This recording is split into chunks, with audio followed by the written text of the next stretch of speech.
welcome back to my channel. It's me, Inday Poriat again, nagbabalik. Magandang araw po sa inyong lahat, sa mga nagsubaybay po sa akin, sa aking buhay, sa aking travel.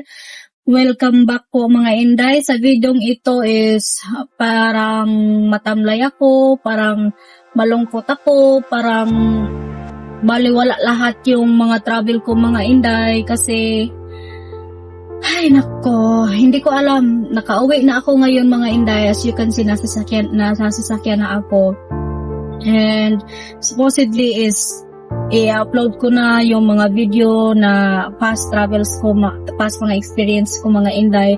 Kaso lang, yung Insta360 camera ko mga Inday na gamit ko is may problema. Hindi na po siya ma-detect sa cellphone ko. So sa mga may nagtatanong po sa akin kung ano yung camera na gamit ko sa aking travel mga Inday, iyon po ay Insta360 camera. So para po siyang drone na invisible stick. So ito po yung stick na hinahawakan ko. So tataas po to mga Inday. Ito po yung gamit ko na action camera sa travel ko, ang tikas.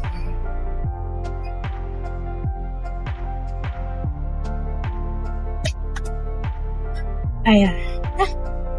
Ayan, tataas po to. Ayan.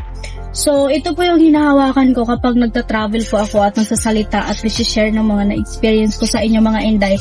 Pero invisible po siya, hindi po siya makikita. At ito naman po yung camera ko na binili ko lang. Kakabili ko lang ito mga Inday. Ayan, ito po yung Insta360 camera. So, binili ko po to siya worth of 26,000 kasi nga gusto ko talagang maging memorable at maganda yung mga travel ko. At hindi pa yan mga Inday. Yung cellphone ko na ginagamit ko na marami akong video na laman doon, yung mga past na mga vlogs ko mga Inday, past na mga video ko na i-upload ko na sana at i-share ko sa inyo is nasira din yung screen ng cellphone ko. Yung cellphone na ginamit ko ngayon for recording is cellphone po ng kapatid ko mga Inday. At nung nasa Cebu po ako, wala pa akong problema nito mga Inday. Parang wow, kahit saan ako magpunta, dala-dala ko po itong camera na ito kasi nga super handy siya. At lahat ng mga action or lahat ng mga activities ko mga Inday, kung saan man ako pumupunta is andito talaga sa kamerang ito. So, ang nangyari, kaya ako malungkot kasi kapag in-export ko ang video ko dito, papunta ng cellphone ko mga Inday is through Wi-Fi lang. So, wireless lang siya. Makakapag-upload, kadali na dyan maka-upload na dyan po dayon mga Inday. Pero ano problema is hindi ko na ma-detect yung wifi niya dito at hindi ko na rin siya ma-detect kahit anong cellphone na gamitin ko. So kinunta ko na yung tech support mga Inday at gusto nila na ibalik ko yung item pero doon pa sa Manila. Pero ito mga Inday, hindi ko alam kung okay naman tong camera na ito. Actually okay lang talaga. Yun lang talagang wifi mga Inday problema dito at hindi ko na ma-export yung mga videos ko. Tapos aside from that, yung cellphone ko naman, andun lahat yung mga vlogs ko sa Siargao, andun yung mga videos ko, yung mga pictures ko mga Inday, yung mga memory ko, andun sa cellphone na yun, sa iPhone 13 Pro Max ko. At nasira na naman mga Inday, yung screen ng iPhone, nag-white screen. Sabi ko, hala, Diyos ko Lord, wag naman. Tapos nasa travel pa ako mga Inday. So, ay nako, doon sa Boracay, wala akong cellphone na nagamit. Tapos parang nawo-worry na ako mga Inday kasi yung mga online banks ko, yung mga online transaction ko, yung mga online crypto ko mga Inday, yung mga e-wallet ko, GCash, banks, andun talaga sa iPhone ko. So nag-worry na talaga ako mga Inday at saka yung pera na ginamit ko pang travel is sinabi ko na, 'di ba yung previous video sinabi ko sa inyo na pupunta pa ako ng Tablas Island, pupunta pa ako ng Antique, Guimaras, Romblon. Gusto ko ba talagang libutin mga Inday yung Panay Island. Kaso nga lang, sabi ko, for my future reference, kapag hindi ko pinaayos yung iPhone 13 Pro Max ko mga Inday, wala, hindi ko ma-access yung mga Binance ko, yung crypto ko, kasi nag-holding ako doon mga Inday at hindi ko siya ma-access sa ibang cellphone. So, ang ginawa ko doon sa Boracay mga Inday, bumili ako ng bagong cellphone. Kasi nga, yung cellphone ng iPhone ko is nag-worth siya, kung maayos siya, nag-worth ng 25,000 pesos. So, sabi ko, wala ako. Mayroon akong pera na ganon, pero may ano na ba mga Inday ba, may paggagastuhan na ako doon sa pera na yun. Sabi ko, bibili na lang ako ng bago as a backup. So, bumili ako ng Vivo. Kasi yung Vivo ko mga Inday, 6 years na, buhay pa din. So, Vivo yung binili ko. Ito yung updated na Vivo, cellphone ng Vivo. So, dinownload ko yung mga files ko dito, yung mga application na kailangan ko for my future reference, yung mga investment ko mga Inday, dinownload ko dito. Pero may isa akong application na hindi ko talaga ma-open yung account ko kasi yung may passcode siya mga Inday na andun lang talaga sa iPhone na cellphone ko. Tapos medyo 4 years na ako holding ng application na yun mga Inday, may pera ako doon. Sabi ko, gagastusin ko yung 25,000 para ipaayos ang iPhone ko or mawawala yung account ko na matagal ko nang ginawa, matagal ko nang nag-hold mga Inday. So, ginastos ko na lang yung pera na 25,000 na instead of pang travel ko pa mga Inday. So, kaya umuwi na ako dito sa amin. So, yung iPhone 13 Pro Max ko is still on the process pa siya na aayusin. And hoping ako mga Inday na yung mga application or yung videos at pictures ko doon mga Inday is hoping pa rin na andun pa. Pero sabi ng technician, it can't be guaranteed na andun pa yung mga files ko doon. Pero as long as andun pa yung files o yung application ko na sa crypto holding ko mga Inday, is makikita ko lang. So, nasasayangan lang ako at parang nalungkot ako kasi gulpi yung nangyari sa mga accessories ko ngayon mga Inday. Yung iPhone ko nasira, yung 360 camera ko naman magagamit ko pa to pero hindi ko na ma-export yung mga videos dito. Ang dami-dami ko pang videos na pwede ko i-share sa inyo mga Inday sa travel ko. Sa mga pangyayari on the way of my travel, ang dami ko pa sarang i-share sa inyo. Dami ko pa kasi nababasa ako ng mga comment niyo. Yeah, kung ano yung mga opinion niyo, binabasa ko yung mga Inday. So, parang nalugmok ako, para bang ay nako, basta pag iPhone mga Inday, kung hindi pa kayo nakapag gamit ng iPhone, I will tell you, kapag gusto niyo bumili ng mga latest iPhone, start iPhone 13 Pro Max, 14, 15, 16. Sabi ng mga technician, yun talaga yung problema is mag-white screen siya, mag-green screen siya at saka black screen mga Inday. So at ito naman pong Insta360 camera, ang problema nga daw dito, karamihan sa mga gumagamit is hindi siya ma-detect yung wifi niya sa cellphone, which is okay, sana magagamit natin to pero hindi tayo pwedeng makapag-edit kasi dapat i-export talaga siya. At kinukonek ko naman siya sa laptop ko mga Inday, hindi rin siya nag-a-appear sa screen ko. So, kailangan ko siya talagang ayusin or ipaayos bago ko ma-share sa inyo yung mga previous travel ko mga Inday. But anyway, it's been 3 months na din kaya parating na din sa Eric mga Inday. So, I already have my decision na ako na lang yung susundo sa kanya sa airport kasi nga okay naman kami ngayon while nasa travel ako, nasa long distance kaming dalawa mga Inday. Hindi kami everyday nagkakausap at hindi din kami everyday na video call. Parang kung hi, kumusta? Tapos I want to go there in the Philippines, ganon. Sabi ko, ganun. Parang awkward sa akin nung una namin pag-uusap. Pero after nung mga Inday, sinabi ko sa kanya na, nung sinabi niya sa akin nga, I want to try it again and make up, ganun. So, parang he deserve a second chance naman. And may nag-comment din sa inyo na give him a chance kasi in the second time, it's more sweetest or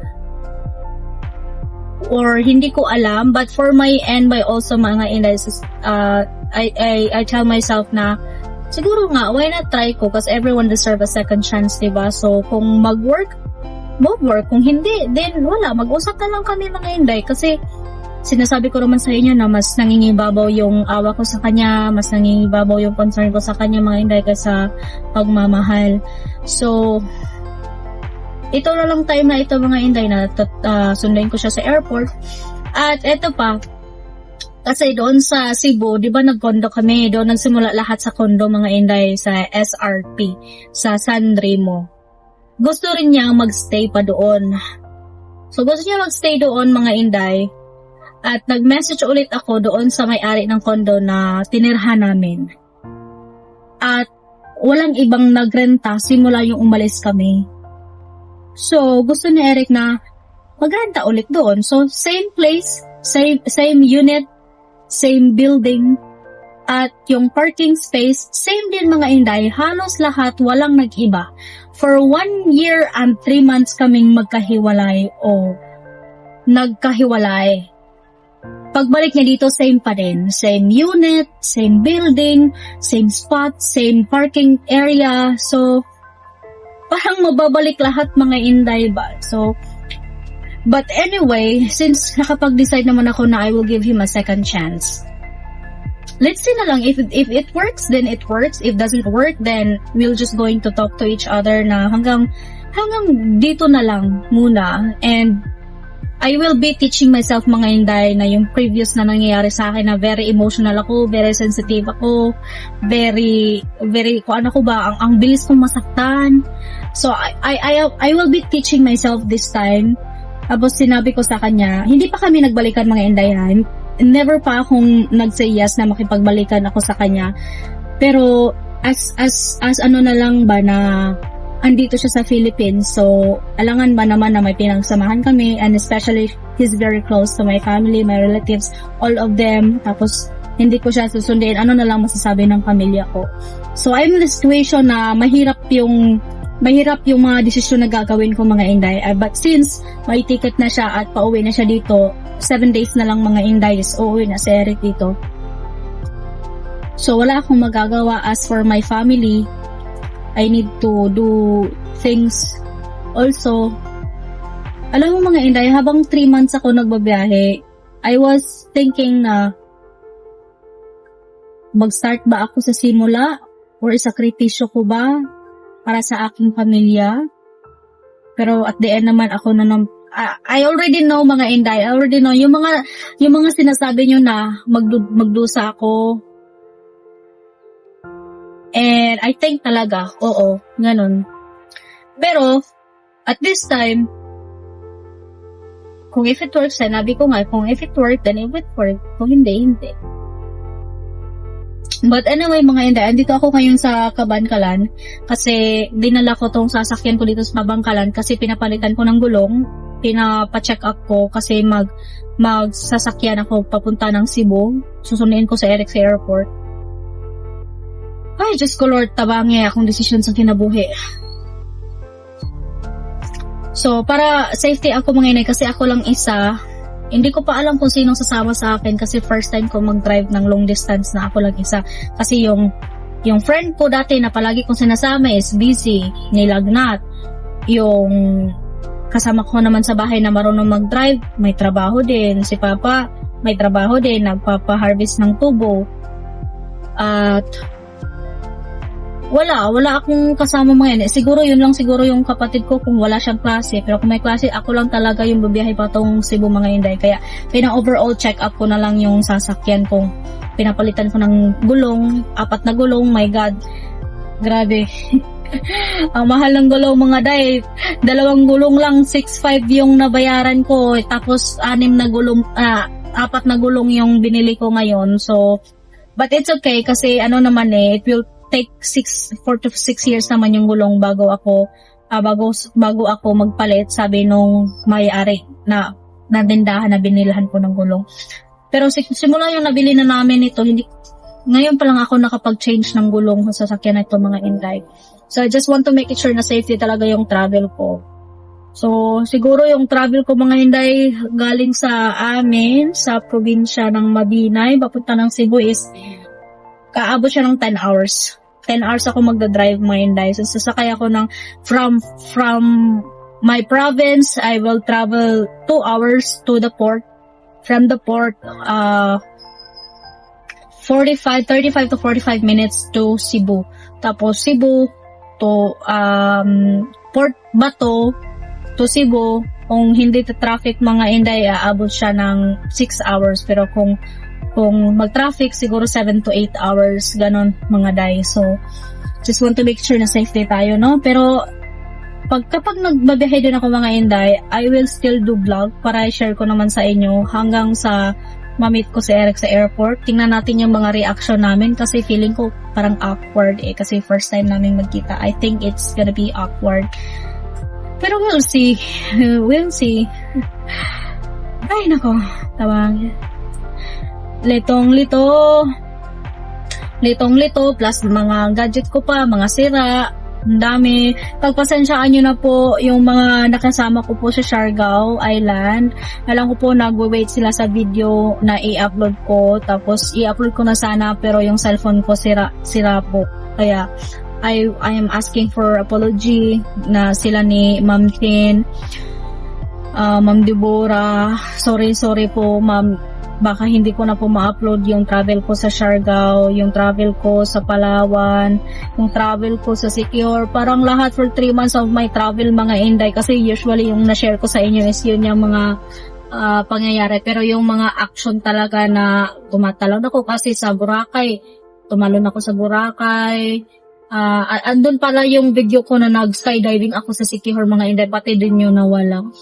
So, I'm hoping na pag naayos na yung cellphone ko, andun pa sila lahat mga Inday. Kasi kapag andun, it might be late na na-upload ko yung mga video, pero at least na-share ko sa inyo yung journey of my travel mga Inday. So, I'm giving, this right now is, impromptu po to. I'm recording this video today. Anong date ba tayo ngayon?